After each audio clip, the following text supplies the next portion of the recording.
Thank you, Mr. Chairman. Thank you to the panel for being here this morning. I hope that the five of you don't feel left out of the conversation that most of us are having with Mr. Garrett. If you do, we'll be happy to share the love with all of you. I'm not sure that I'd recommend that, but we'll just move on. I'll be happy to defer all future questions to my colleague, Vice Chair. There is wisdom in all things sometimes. Mr. Garrett, you wrote me a letter, and I think you were fairly clear. You said, and I quote, "To be absolutely clear, I pledge to keep the bank fully operational and serving the functions that Congress intended with this last reauthorization." You have restated that with great clarity during this hearing, and I thank you for that. You have said just a few minutes ago, as it relates to the reauthorization in 2019 of the bank, you said the short answer is yes. You, as president of the EXIM Bank, will be supportive of the reauthorization. Did I misunderstand your position at all? Do you want the short answer? I want the short answer. No, you didn't miss. No. Thank you.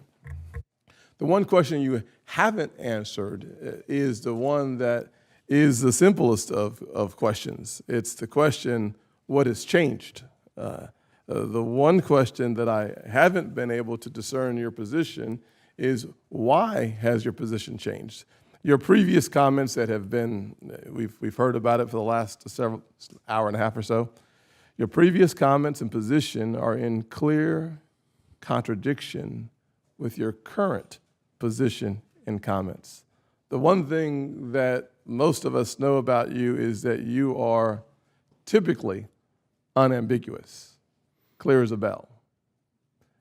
You have consistently taken a position of character and integrity, and the question on the table is, what has changed? And a part of the answer that most of us seek, or perhaps more importantly, the reason for the change is perhaps more important than the change. In other words, if we can understand the clear rationale for the change, it certainly will give more confidence to the position. So I will only ask the question one more time, because if the answer if the answer doesn't head in the direction of why the change, then it will reinforce the fact that there is no clear answer that we can digest.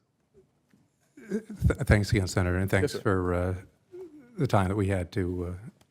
I appreciate you taking that time. Yeah, coming over and sitting down and chat. So to put it numerically, but not necessarily in this order. Yes, sir. I would say a couple things have changed. Again, not in this order. A, my role has changed. I am not in a legislative function. I am in it. If I'm confirmed, I am in a legislative function, and as such, and that's what I try to make clear as best I possibly can. I commit, and you say I'm a sincere person, or you said other nice words. When I do commit sincerely to carry out the letter of the law as established by Congress. Because I was frustrated, side note, because I was frustrated when that law was not being followed under the previous administration. So first point is my role has changed. Second point is— Scott, let me ask you a question there. Yep. Just to be clear, you'll carry out the letter of the law and the spirit of the intent of the law. Yes. All right, please continue. That's good. Good.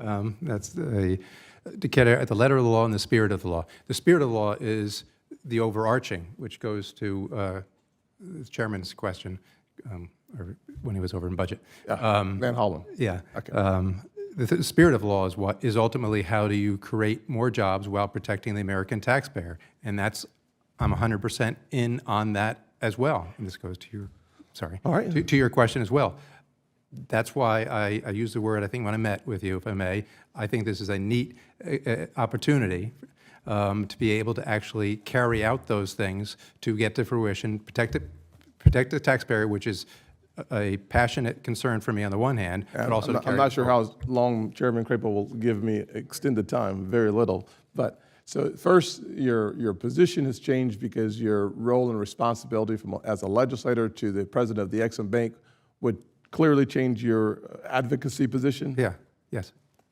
Is there any other reason? And the second reason is what I've said several different times, is now we have a new administration in town that actually helps facilitate this, which we have not had for X period of time. Well, Mr. Chairman, Mr. Garrett, I will say that when you read the bylaws of the bank, you realize that the president of the bank is in charge of the business of the bank. It's in charge of the board. It's in charge of the businesses that come before the bank as it relates to how the bank will operate. It also has the power, the president has the power to basically hire, fire the employees, the attorney, and the agents. So the overarching question as it relates to the change is incredibly important Sure. as it relates to our confidence in that change. Thank you, Mr. Chairman. And